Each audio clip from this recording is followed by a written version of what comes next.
Welcome to the शिक्षा capital. हम बात कर रहे हैं हिंदी साहित्य का सरल इतिहास। इसके लेखक हैं, आलोचक हैं डॉक्टर विश्वनाथ त्रिपाठी जी। हिंदी विद्यार्थियों के लिए बहुत ही महत्वपूर्ण ये ग्रंथ है, क्योंकि परीक्षा के लिहाज से जो महत्वपूर्ण तथ्य है उनका इसके अंदर अच्छा समावेश है, जो आपको लगातार परीक्षाओं में देखने को मिलते हैं। तो आप हिंदी संबंधित किसी भी परीक्षा की तैयारी कर रहे हो जिसमें भी हिंदी साहित्य का इतिहास पूछा जाता है, उन सभी के लिए महत्वपूर्ण है। हम उन चीज़ों पर जोर दे के बात कर रहे हैं जो तथ्य आपकी परीक्षा में लगातार पूछे जाते हैं। इससे पहले जो हमने आदिकाल पे बात कर ली है, इसके साथ ही साथ जो भक्ति के उदय का सामाजिक आधार था उस पे बातचीत हो चुकी है, और भक्तिकालीन जो विभिन्न धाराएं हैं और विभिन्न संप्रदाय हैं उन पे बातचीत हो चुकी है। तो उससे संबंधित जो है प्रीवियस, उसका जो लिंक है प्लेलिस्ट का, वो आपको इस वीडियो की डिस्क्रिप्शन में मिल जाएगा। तो आज हम सूफी साधना के विषय में जानेंगे, जो क्या विश्वनाथ त्रिपाठी जी ने हमें यहाँ पे क्या बताने का प्रयास किया है, इसको समझेंगे और परीक्षा में किस तरीके से प्रश्न इसमें से बनते हैं, इस पर बातचीत करेंगे। तो भक्ति आंदोलन इतना व्यापक एवं मानवीय था कि इसमें हिंदुओं के साथ मुसलमान भी आए। यानी कि भक्ति कालीन जो आंदोलन है वो इतना व्यापक था। दो चीज़ें, यानी कि एक व्यापक था और दूसरा मानवीय था। इसकी वजह से क्या हुआ कि हिंदुओं के साथ, हिंदू तो भक्ति आंदोलन में थे ही एक बड़ी मात्रा में, लेकिन उसके साथ इसकी व्यापकता और मानवीयता के कारण जो है इसमें मुसलमान भी आए, यानी कि इस्लाम को मानने वाले भी आए। किस तरीके से आए इसकी आगे चर्चा होगी। सूफी यद्यपि इस्लाम मत के अनुयायी हैं, किंतु अपने दर्शन एवं साधना पद्धति के कारण भक्ति आंदोलन में गिने जाते हैं, गणनीय हैं। यानी कि अपने दर्शन, जो इनका दार्शनिक आधार था, किस तरीके का था, जैसा कि आपको पता है, इसकी चर्चा इस वीडियो में आगे होगी, कि जो शंकराचार्य जी का अद्वैतवाद दर्शन है वो किस तरीके से सूफी साधना पे जो है अपना असर डाल रहा है, और जिसका वहाँ पे असर देखने को मिलता है। किंतु अपने दर्शन और साधना पद्धति के कारण ये भक्ति आंदोलन में गिने जाते हैं। इस्लाम, आपको पता है, इस्लाम जो है वो एकेश्वरवादी है, लेकिन ये सूफी संत किस तरीके से अलग हैं। किंतु सूफी संतों ने अनहलक, यानी कि मैं ब्रह्म हूँ, की घोषणा की। ये प्रश्न आपका परीक्षाओं में कई बार बनता है कि अनहलक कहाँ देखने को मिलता है, तो सूफी संतों के यहाँ देखने को मिलता है। यानी कि इसका अर्थ है मैं ब्रह्म हूँ।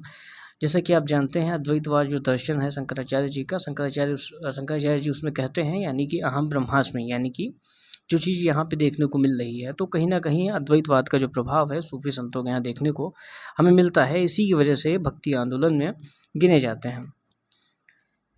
यह बात अद्वैतवाद से मिलती जुलती है। सूफी साधना के अनुसार मनुष्य के 4 विभाग हैं। तो यहाँ से प्रश्न आपका बन सकता है कि सूफी साधना के अनुसार मनुष्य के कितने विभाग हैं, तो 4 हैं। कौन कौन से हैं? नफ्स, अक्ल, कल्ब और रूह। नफ्स यानी कि इंद्री, अक्ल यानी कि बुद्धि या माया, कल्ब यानी कि हृदय, रूह यानी कि आत्मा। तो ये सूफी साधना के मनुष्य के 4 विभाग हैं।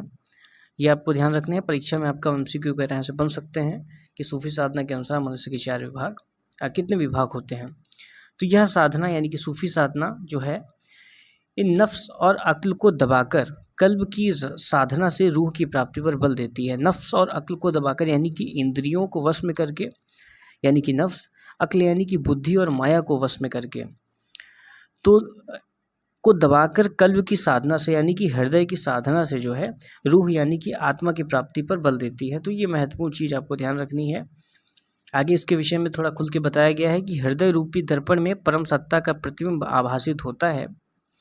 यह दर्पण जितना ही निर्मल होगा, रूह यानी कि आत्मा उतना ही स्पष्ट होगा। यानी कि सूफी साधना भी हृदय की साधना है, इसी से वह भक्ति है। जैसा कि आपको पता है कि तुलसीदास जी भी लिखते हैं कि निर्मल जन मन सो मोहि पावा की जो बात है, तो यहाँ पे निर्मल मन की बात की जा रही है। यानी कि यह हृदय जितना ही निर्मल होगा, रूह उतना ही स्पष्ट होगा। तो यहाँ पे जो है नफ्स और अक्ल को दबाकर कल्ब की साधना से रूह की प्राप्ति पर बल दिया जा रहा है। तो कहीं ना कहीं आप देखेंगे सूफी साधना पे भक्ति, जो भारतीय संस्कृति है, जो भारतीय दर्शन है, उसका किस तरीके से प्रभाव परिलक्षित होता है। इसी की वजह से जो है भक्ति आंदोलन के अंदर गिने जाते हैं, और कई महत्वपूर्ण रचनाएं जो हैं उस पर जो है ये आपको प्रभाव देखने को मिलेगा। तो आगे बढ़ते हैं। इसी से वह भक्ति है। आचार्य रामचंद्र शुक्ल ने इसीलिए जायसी आदि सूफी कवियों को कबीर, सूर, तुलसी की कोटि में रखा है। आपको पता है कि आचार्य रामचंद्र शुक्ल तुलसीदास, सूरदास जी और जायसी, ये इनकी जो त्रिवेणी है, इस पर महत्वपूर्ण वो चर्चा करते हैं। आगे है कि यह बात भी महत्वपूर्ण है कि सूफी संतों में भी प्रायः निम्न वर्ग के लोग थे, और इसमें राबिया जैसी महिला साधिका प्रसिद्ध है। जैसा कि हमने चर्चा की थी कि जब दक्षिण भारतीय जो भक्ति आंदोलन है उसकी चर्चा हुई थी, तो उसमें बात हुई थी कि आलवार जो संत थे उसमें एकमात्र महिला संत थी, वो उनका नाम अंदाल था। तो वहाँ से ये प्रश्न आपका बनता है। तो वही उसी तरीके का जो प्रभाव है परिलक्षित होता है, जिस तरीके से आप देखेंगे भक्ति आंदोलन में निर्गुण संतों के यहाँ, और जो भक्तिकालीन जो संतों की एक लिस्ट है उसमें आपको देखेंगे निम्न वर्ग के लोग जो है, विभिन्न संप्रदायों के लोग, विभिन्न वर्गों के लोग और विभिन्न कामकाज को करने वाले लोग, हर कोटि के वर्ग वहाँ पे, हर कोटि के लोग जो है वहाँ पे आपको देखने को मिलेंगे। अगर रामानंद जी की बात की जाए जो कि कबीरदास जी के गुरु थे, उनके यहाँ भी जो है शिष्यों की अगर आप परंपरा देखें तो देखेंगे कि अलग अलग कामकाज को करने वाले निम्न वर्ग के लोग वहाँ देखने को मिलते हैं। तो ये बात भी महत्वपूर्ण है कि सूफी संतों में भी प्राय निम्न वर्ग के लोग थे, एक ये विशेषता है जो कि मिलती है। और इसमें राबिया जैसी महिला साधिका प्रसिद्ध है। तो ये महत्वपूर्ण प्रश्न यहाँ से बन सकता है। अगला है, मुल्ला दाऊद हिंदी के प्रथम सूफी कवि हैं। तो यहाँ से प्रश्न बन सकता है कि हिंदी के प्रथम सूफी कवि कौन है, तो मुल्ला दाऊद हैं। आगे बढ़ते हैं। सूफी कवियों की परंपरा 19वीं सदी तक मिलती है। सूफी साधना का प्रवेश इस देश में 12वीं शती में मोइनुद्दीन चिश्ती के समय से माना जाता है। तो यहाँ से प्रश्न बन सकता है कि सूफी साधना का प्रवेश भारत देश में कब से माना जाता है, तो 12वीं शती में मोइनुद्दीन चिश्ती के समय से माना जाता है। ये महत्वपूर्ण चीज़ आपको ध्यान रखनी है। सूफी कवियों की परंपरा जो है कब तक मिलती है, तो 19वीं शती तक मिलती है। यहाँ से प्रश्न आपका बन सकता है। मुल्ला दाऊद जो है हिंदी के प्रथम सूफी कवि हैं, एक प्रश्न आपका यहाँ से बन सकता है। तो महत्वपूर्ण प्रश्न जो है आपको यहाँ से देखने को मिलेंगे। आगे समझने का प्रयास करते हैं। सूफी साधना के 4 संप्रदाय प्रसिद्ध हैं। जिस तरीके से अभी आपने देखा कि सूफी साधना में जो चर्चा हुई थी कि मनुष्य के 4 विभाग हैं, उससे उसी तरीके से जो है सूफी साधना में जो है 4 संप्रदाय जो हैं वो प्रसिद्ध हैं, जैसे कि चिश्ती, सोहरावर्दी, कादरी और नक्शबंदी। ये 4 जो संप्रदाय हैं ये जो हैं प्रसिद्ध हैं। तो ये संप्रदाय कितने हैं, यहाँ से प्रश्न आपका बन सकता है। 4 हैं सूफी साधना के प्रसिद्ध संप्रदाय।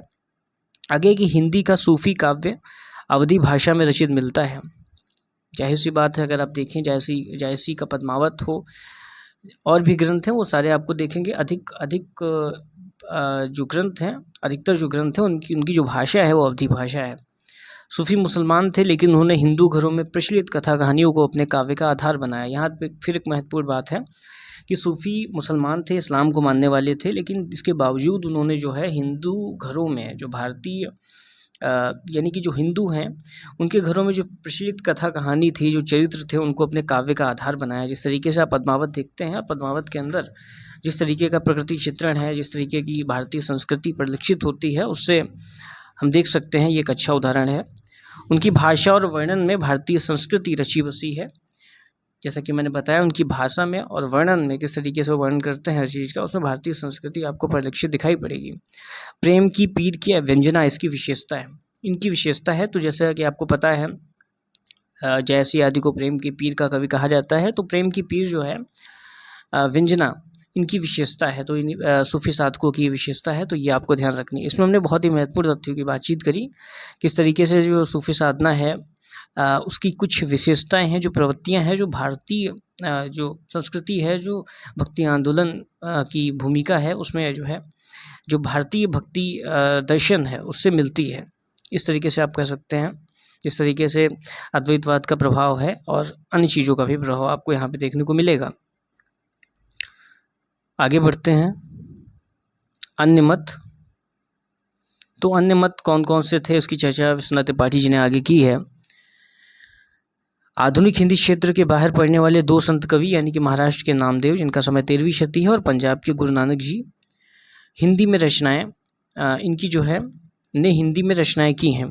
यानी कि अन्य मत में जो है जो 2 बड़े रचनाकार सामने आ रहे हैं, संत कवि आ रहे हैं। तो महाराष्ट्र के नामदेव जी, इनका समय 13वीं शती है, ये प्रश्न आपका बन सकता है। दूसरा जो है पंजाब के गुरु नानक जी, जिनका समय 15वीं जो शती है। ये लोग हिंदी क्षेत्र से आते थे, यानी कि गुरु नानक जी जो कि पंजाब से हैं, और महाराष्ट्र से नामदेव जी हिंदी क्षेत्रों से आते हैं, लेकिन उन्होंने हिंदी भाषा में जो है रचनाएं की कई सारी। तो ये आपको एक महत्वपूर्ण चीज़ यहाँ पे देखने को मिलती है। तो इन दोनों का नाम आपको ध्यान रखना है। अनुमानतः नामदेव पहले सगुण उपासक थे, यानी कि प्रारंभ में जो थे वो नामदेव जी जो है सगुण के उपासक, सगुण ब्रह्म के उपासक थे। लेकिन कालांतर में बाद में ज्ञानदेव के प्रभाव में आने के कारण ये नाथ पंथ में आए। तो ये चीज़ आपको ध्यान रखनी है। इसी कारण नामदेव की जो रचनाएं हैं वो सगुण उपासना और निर्गुण उपासना दोनों से संबंधित हैं। तो प्रश्न आपका यहाँ से परीक्षाओं में बन सकता है कि जो नामदेव हैं वो पहले किस प्रकार के उपासक थे, सगुण उपासक थे, निर्गुण उपासक थे। तो एक प्रश्न ये बन जाएगा। कालांतर में वो ज्ञानदेव के प्रभाव में आके, यानी कि किसके प्रभाव में, प्रश्न बन जाएगा आपका कि किसके प्रभाव में आके जो है वो नाथ पंथ में आए नामदेव जी। यानी फिर एक प्रश्न बन सकता है कि किसकी रचनाएं जो है वो सगुण उपासना और निर्गुण उपासना दोनों से संबंधित है, तो नामदेव जी। 3-4 प्रश्न आपके यहाँ से बन जाएंगे। तो ये आपको ध्यान रखना है, परीक्षा के लिहाज से महत्वपूर्ण है। आगे है कि गुरु नानक का संबंध किसी संप्रदाय से जोड़ना कठिन है। वे दृष्टिकोण में कबीर से काफ़ी मिलते जुलते हैं, यद्यपि उनका स्वर कबीर जैसा प्रखर नहीं बल्कि शामक है। आप देखते हैं कि भक्ति काल में जो है तमाम भक्ति काल में आप देखेंगे कि तमाम ऐसे संत हैं जो प्रखर रूप से प्रकट कर रहे हैं अपनी चीज़ों को। एक क्रांतिकारी स्वर है उनके अंदर, जैसे कि कबीर हैं। और गुरु नानक जी जो हैं उनके अंदर उनका जो दृष्टिकोण है वो कबीर से काफ़ी मिलता जुलता है, लेकिन उनका जो स्वर था, यानी कि जो उनके कहने का ढंग था, वो कबीर जैसा प्रखर नहीं था, बल्कि शामक था। ठीक है, तो ये महत्वपूर्ण बात आपको ध्यान रखनी है। ये सिख संप्रदाय के प्रथम गुरु भी हैं। आप परिचित है, गुरु नानक जी जो हैं वो सिख संप्रदाय के प्रथम गुरु हैं। कबीर के विषय में आप जानते हैं किस तरीके से जो है कबीर एक जुलाहा व्यवसाय में जुलाहा जो था उनका व्यवसाय था, और किस तरीके से जो है उस समय के जो शासन में जो सत्ता में थे उनके विरुद्ध भी वो बातें विरुद्ध भी जाते हैं। तो ये चीज़ें महत्वपूर्ण हैं, आपको ध्यान रखनी है। आगे है कि इसके अतिरिक्त भी भक्ति के अनेक छोटे छोटे संप्रदाय हैं, किंतु भक्ति का लक्षण भगवत विषय रति, अनन्यता, पूर्ण समर्पण सब में मिलता है। यानी कि इसके अतिरिक्त भी कई छोटे छोटे संप्रदाय हैं, लेकिन जो चीज़ कॉमन है वो ये है कि भगवत विषयक जो रति है, एक ईश्वर के प्रति अनन्यता है, जो पूर्ण समर्पण है, शरणागति का जो लक्षण है, वो देखने को सबके यहाँ हमको मिल रहा है। तो ये एक महत्वपूर्ण बात यहाँ पे देखने को हमें मिलती है। यानी कि एक विशेषता के तौर पर अगर आप देखें तो भक्ति जो भक्त कवियों के लक्षण हैं, तो इन्हें आप कह सकते हैं कि भगवत विषयक रति है, अनन्यता है, पूर्ण समर्पण जो है ये चीज़। सदाचार पर दुख कातरता, प्राणी मात्र पर करुणा, संभाव, अनावश्यक लौकिक संपत्ति के प्रति उपेक्षा, अहिंसा आदि का भाव सभी प्रकार के भक्तों में पाया जाता है। इसमें इनमें जो थी निर्भीकता भी थी। निर्भीकता यानी कि आप कह सकते हैं यानी कि दबंगई, यानी कि जो शासन में हैं, यानी कि जो सत्ता में हैं, आप देखेंगे वो उनसे भी घबराते नहीं हैं। जैसा कि आप जानते हैं, जब तुलसीदास जो हैं वो भी मध्यकालीन भक्तिकाल के संत कवि हैं और रामाश्रयी शाखा के प्रतिनिधि कवि हैं। जब अकबर की तरफ से उनको ऑफ़र मिलता है मनसबदारी का, तो वो किस तरीके से मना करते हैं इसका ये आपको पता है कि तुलसी चाकर राम के पटहु लिखो दरबार, और तुलसी अब का होएंगे नर के मनसबदार। तो निर्भीकता आपको देखने को मिलेगी किस तरीके की जो है जो भक्त कवि हैं उनके अंदर हमें देखने को मिलती है।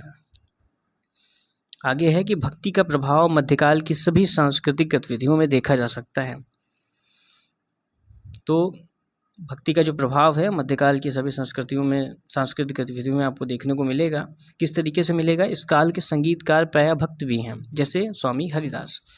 तो जैसा कि बताया कि भक्ति का जो प्रभाव है, जो मध्यकालीन जो सांस्कृतिक गतिविधियां हैं उसके अंदर भी आपको देखने को मिलेगा। आप देख रहे हैं कि किस तरीके से एक संगीतकार हैं वो प्रायः भक्त भी हैं, जैसे कि स्वामी हरिदास जी। आगे है कि मूर्ति, चित्र, नृत्य सभी का विषय प्रधानता भक्ति या भक्त है।